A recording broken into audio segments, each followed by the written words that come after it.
අදත් සුපුරුදු ලෝකපුවත් වාර්තාව ඔබ වෙත ගෙන එන්නේ අප යම් දේශපාලනික කාරණා බොහෝමයක් Voice Tube of People හරහා ආමන්ත්‍රණය කරන නිසා විදේශගත ශ්‍රමික ඔබට වැඩ කරන ගමන් මේ දේවල් පිළිබඳ විවිධ තොරතුරු ලබා දීම කරන නිසාවෙන් අප ආරාධනා කරනවා විදේශගත ශ්‍රමිකයන් වෙනුවෙන් අපගේ ශ්‍රී ලංකා ට්‍රුත් YouTube නාලිකාව සම්පූර්ණයෙන් වෙන් කරනවා. ඒ නිසා අද පටන් ශ්‍රී ලංකා ට්‍රුත් නාලිකාව හරහා තමයි අප සියලුම ලෝකපුවත් වාර්තාවන් මැද පෙරදිග සම්බන්ධ ප්‍රවෘත්ති රැගෙන එන්නේ. ඒ නිසා අප ඔබට ආරාධනා කරනවා අපගේ ශ්‍රී ලංකා ට්‍රුත් නාලිකාව සමගින් ඔබේ ප්‍රවෘත්ති විකාශය දකින්න. මොකද හේතුව වුණේ Voice Tube of People හරහා අති විශාල ප්‍රමාණයක් දැන් ඉන්නේ ශ්‍රී ලාංකිකයන්. ඒ වගේම වෙනදා කුවේට් රාජ්‍යයේ බොහෝ දෙනෙකු සිටි. ඇත්තටම ඒ නිසා ශ්‍රී ලංකා වාසීන්ට වැඩිය කුවේට් රාජ්‍යයට යම් අසාධාරණයක් සිදු වෙනවා මෙහිදී. ඒ නිසා අප ශ්‍රී ලංකා ට්‍රුත් නාලිකාව සම්පූර්ණයෙන්ම විදේශගත ශ්‍රමිකයන් වෙනුවෙන්ම වෙන් කරනවා. ඒ නිසා අපි ආරාධනා කරනවා subscribe කරන්න. ශ්‍රී ලංකා ට්‍රුත් නාලිකාව දැනටත් 30000කට ආසන්න පිරිසක් එහි ඉන්නවා. ඒ වගේම අපි ඔබට ආරාධනා කරනවා subscribe කරන්න. ඒ ඔස්සේ ඔබට තොරතුරු සියල්ලම ඒ හරහා ගෙනෙන්නට. අප සමාව භජනය කරනවා යම් ආකාරයකින් ඔබට අපහසුතාවක් වුණා නම් එකම දේ අප දේශපාලනික කාරණා බොහෝමයකට මේ වෙන් කර තිබෙනවා මේ රටේ පවතින තත්ත්වයන් එක Voice Tube of People. ඒ නිසායි ශ්‍රී ලංකා ට්‍රුත් අප සම්පූර්ණ විදේශගත ශ්‍රමිකයන් වෙනුවෙන් වෙන් කරන්නේ. කිසිම විදිහකින් ඔබට අගතියක් හෝ අඩුපාඩුවක් කරන්න නෙවෙයි. ඔබට සම්පූර්ණයෙන් ශ්‍රී ලංකා ට්‍රුත් හරහා මේ තොරතුරු ලැබෙනවා. අවසානයේදී අල් ජසීරා වාර්තා කරනවා ශ්‍රී Lanka finally lifts ban on the burial of the COVID-19 victims. Corona දේහ අවසානයේදී ශ්‍රී ලංකාව ආදාහනයට පමණක් නොව භූමදානය සඳහා දිඩකට ලබා දීලා තිබෙනවා. Conventional ban imposed since March last year. ගෙවුණු වසරේ මාර්තු සිට මේ කියන කාරණේ ක්‍රියාත්මක වුණා. මුස්ලිම් මූලික කරගත් සමාජයේ මේක දැඩි ලෙස ඉල්ලීම් කරා.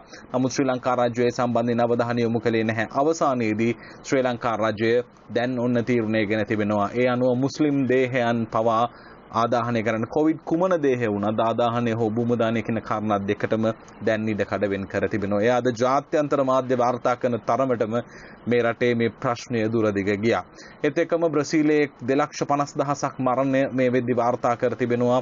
පළමු සිදුවීම සිදුවී අද වන විට වර්ෂයක් ගත වන විටදී 2,50,000ක් මරණ මේ වෙද්දි බ්‍රසීලයේ වාර්තා වී ඇති විට මුළු ලෝකේම රැකියා හිඟතාවය දැඩි ලෙස බලපාමින් තිබෙනවා. UK jobs market shows signs of improvement. නමුත් මේ වෙද්දී එක්සත් රාජධානියේ යම් ආකාරයකින් පිබිදීමක් පෙන්눔 කරමින් තිබෙනවා.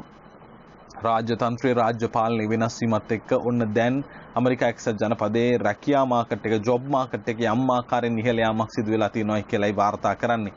ඒත් එක්කම මේ වෙද්දී වාර්තා කර තිබෙනවා halfway there Biden marks 50 million COVID-19 jabs and වාර්තා කරනවා මිලියන 50ක් මේ වෙද්දී ඇමරිකා එක්සත් ජනපදයේ එන්නත් කරන්නේ සිදු කර තිබෙනවා කියලායි වාර්තා කර තිබෙන්නේ. ඉතින් තවත් භාගයක් රටේ ජනතාව සිටිනවා කියලායි වාර්තා වෙන්නේ. ගෙවුණු දින 100 ඇතුළතදී million Americans in his first 100 days in the office යනුවෙන් වාර්තා කරනවා. 100 million vaccinate යනුවෙන් වාර්තා කරනවා.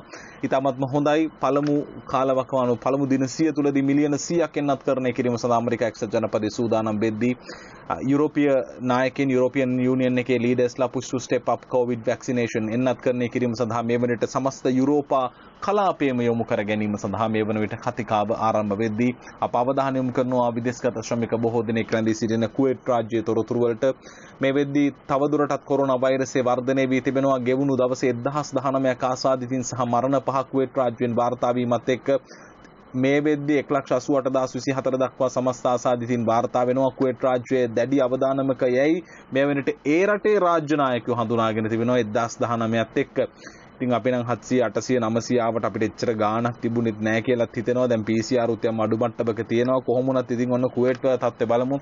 Opening of airport has nothing to do with return of expat high risk countries යනුවෙන් වාර්තා කරනවා. යනුව අද දවසේදී වාර්තාව උපුටා ගන්නවා. එහි සඳහන් කර තිබෙන්නේ මේ වෙද්දී Director of the Air Transportation Department ගුවන් සේවා දෙපාර්තමේන්තුවේ ප්‍රධානීන් ප්‍රකාශ කර තිබෙනවා මේ වෙද්දී පැය 24 තුල ගුවන් තොටුපළ විවෘත කිරීම මාර්තු 7 වෙනිදා සිට ක්‍රියාත්මක වීමට නියමිතයි. යනුව මාර්තු 7 සිට ගුවන් තොටුපළ පැය 24ක් විවෘත කරනවා. ඔවුන් ප්‍රකාශ කරන ආකාරයට the return of passengers from the country is classified as high risk, indicating that such a step falls within the power of the council ministers. මේ වෙද්දී ඔවුනුත් මාර්තු 7 වෙනිදා ඉඳලා සම්පූර්ණයෙන් ගෙන්වා ගන්නවද කියන කාරණය පිළිබඳ මේ වෙද්දී ඍජු අවධානයක් යොමු වෙලා තිබෙනවා. ඒ අනුව විශේෂයෙන්ම කුවේට් ජාත්‍යන්තර ගුවන්තොටුපළට පැමිණෙන පිරිස් කළමනාකරණය කරගන්නේ කෙලෙසද කියන දේ පිළිබඳ මේ වෙද්දී අවධානය යොමු වෙලා තියෙනවා. ඒ නිසා opening of airport has nothing to do with the return of expat from high risk countries. ඒ නිසා ඉදිරි මාර්තු 7 වෙනිදාන් පස්සේ උවත් ඔවුන් තීරණය කරනවා මේ ගෙන්ව ගන්නව ඇරෙන්නට වෙන කරන්න කිසිම දෙයක් නැහැ කියන කාරණය පැහැදිලි වෙලා තිබෙනවා. ඒත් එක්කම e-check on quarantine cops carry punch වෙන වාර්තා කරනවා. මේ වෙද්දී නීත්‍යානුකූල ක්‍රමවේදයට ඉලෙක්ට්‍රොනික ක්‍රමවේදයක් භාවිත කළා මේ වෙද්දී නිරෝධායන ක්‍රියාවලිය හරිහැටි සිද්ධ වෙනවද කියලා පොලිසිය පරීක්ෂණ සිදු කරනවා. ඒ නිසා කුවේට් රාජ්‍ය විසින් ඔබට ඉතාමත්ම වැදගත් හරි විදිහට නිසි ආකාරයෙන් මේක නිරෝධායන ක්‍රියාවලිය නිරෝධායන ප්‍රතිපත්ති වලට යටත්ව ක්‍රියාත්මක වෙන්න ඔබ බොහොම තදින්ම අධීක්ෂණය කිරීමක් මේ මොහොතේ සිදු කරමින් පවතිනවා. ඒ නිසා නීතිය ක්‍රියාත්මක වෙමින් පවතිනවා. බොහොම ලොකු අවධානයකින් පසු වෙන්න කියන ඉල්ලීම අපි ඔබ හැමෝගෙන්ම මේ මොහොතේදී සිද්ධ කරනවා. ඒ වගේම පොලිසිය මේ විදිහට ඍජු මැදිහත් වීමක් සිදු කර තිබෙනවා. සියලුම ඒකරාශී වීම මේ සියල්ලම පොලිසිය නවත්තලා තිබෙනවා. ඒ නිසා ඍජු ලෙසම කටයුතු කර යුතුයි. හැමෝම ඉතාමත්ම අවධානම් සහගත තත්ත්වයක සිටින. ඒ නිසා ඒකරාශී වීම කිසිසේත්ම සිදු කරන්නට එපා කියන ප්‍රවෘත්ති අපි ඔබට වාර්තා කර තිබෙන්නේ. ඒ වගේම ඔබට ලබා දෙන සහනාධාර කාඩ්පත the Ministry of Commerce and Industry announced the creation of system according to which text message will be sent. යනු ඔවුන් යම් වැඩපිළිවෙලක් හදලා ඔබට ලබා දෙන සලාකමල්ල වැරදි විදිහට පාවිච්චි වීම පිළිබඳ මේ වෙන විට තොරතුරු ලැබිලා තියෙනවා. ඒ නිසා the Ministry of Commerce and Industry announced the creation of the system according to which text message will be sent to the holder to ration card had purchasing food suppliers. යනු කාඩ්පත ගන්නකොට ආහාර මිලදී ගන්නකොට ඔබට SMS එකක් එනවා. ඒ නිසා වැරදි විදිහට මේ දේවල් පාවිච්චි කරන්නන්ට එරෙහිව නීතිය ක්‍රියාත්මක කරමින් මේක දැඩි ලෙස අධ්‍යයනය කරන්නට දැන් ඔවුන් කටයුතු කරනවා. ඒ නිසා කුවේට් සලාක මල්ල ගැනත් වැඩි අවධානයකින් ඔබට සිටීමට සිදුවනවා කියන කාරණය අප මෙහිදී මතු කර තිබෙනවා. ඒත් එක්කම අද දවසේ විශේෂයෙන් මතු කරන්න ඕන තවත් කාරණා කිහිපයක් තියෙනවා. මැද පෙරදිග කලාපය තුළ යලිත් මේක ව්‍යාප්ති වීමක් පිළිබඳ අවධානයක් තියෙන්නේ. ඒ නිසා අවදානම්කාරී තත්ත්වයන් හොඳින් තේරුම් අරගෙන බුද්ධිමත්ව වැඩ කරන්න කියන ඉල්ලීම ඔබෙන් කරනවා. ඒත් එක්කම මේ වෙද්දී වාර්තා කරනවා අනෙකුත් කලාපයේ රාජ්‍යයන් වල තොරතුරු වලටත් යමු. ඕමාන් වාර්තාව situation in Oman is worrying says minister. මේ වෙද්දී ඕමානයේ තත්ත්වය ටිකක් කනගාටුදායකයි. යලිත් වතාවක් කොරෝනා වෛරසය හිසෝසොමින් පවතිනවා. ඒ නිසා ඊටමත් ඉහළ අවදානමක් නිසා ඔබ හැමෝම ප්‍රවේශම් විය යුතුයි. මේ වෙද්දී වාර්තා කරනවා 1500ක දඩමුදලක් 19 දිනකට ඕමානයේ කොවිඩ් නීති රීති කඩ කළ 19 දිනකට ඕමාන් රියාද් 1500ක දඩමුදලක් පනවා තිබෙනවා කියන ප්‍රවෘත්තියත් වාර්තා කරද්දී අපි අවධානය යොමු කරනවා සෞදියට. යනු මේ වෙද්දී වාර්තා කර තිබෙනවා UAE rulers congratulate King Salman on princess surgery යනුවෙන් වාර්තා කර තිබෙනවා. මේ වෙද්දී සෞදි රජු මේ යම් ආකාරයකින් සැත්කමකට ලක් කර තිබුණා. මේ අනුව සැත්කම සාර්ථක ලෙස මේ සිදු කරලා තිබිලා කියලා වාර්තාවන් එක්සතර එමිර් රාජ්‍යයේ සියලුම පාලකීන් මේ වෙද්දී සුබ පැතුම් එක් කර තිබෙනවා King Salmanට on princess surgery යනුව වාර්තා කරනවා. ඔහුගේ සැත්කම ඉතාමත් සාර්ථක ලෙස සිදු වී ඇති බවට මේ වෙද්දී තොරතුරු වාර්තා කර තිබෙනවා.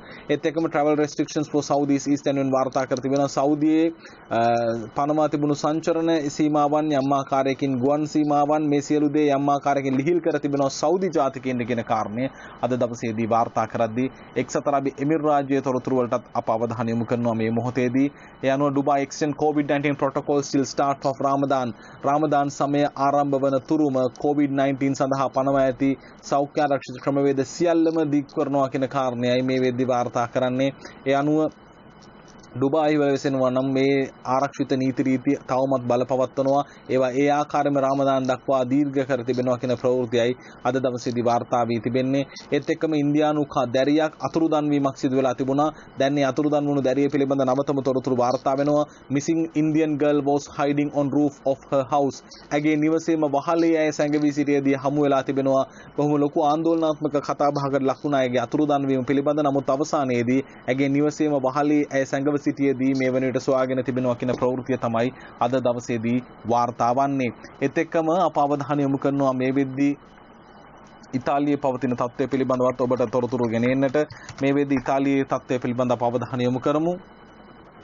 ඉතාලිය දැනුම් දෙනවා තවදුරටත් පනවා ඇති ආරක්ෂිත ක්‍රමවේදයේ ආකාරයෙන්ම දියත් වෙනවා. 3 more Italian regions are to become higher risk orange zones while one region is expected to be declared a red zone.